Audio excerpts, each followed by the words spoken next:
لیکن دنیا میں کچھ ہی ایسی امپائرز گزری ہیں جو ہزاروں سال تک سپر پاورز رہیں، جیسے ایجپٹ کے فرعونز، گریٹ رومن امپائر اور پرشین امپائر۔ ان میں سے پرشین امپائر کو سب سے پہلے سائرس دی گریٹ نے ایک عظیم سپر پاور بنایا تھا۔ یہ وہی سائرس ہیں جنہیں آج بہت سارے ہسٹورینز اور اسکالرز قرآن میں ذکر کیے گئے ذو القرنین بھی سمجھتے ہیں۔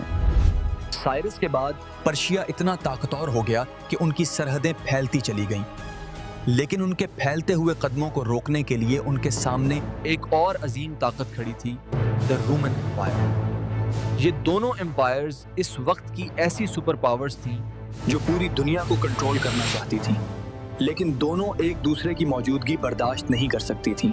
ان کے درمیان دشمنی کسی ایک چھوٹی سی زمین کے ٹکڑے کے لیے نہیں تھی۔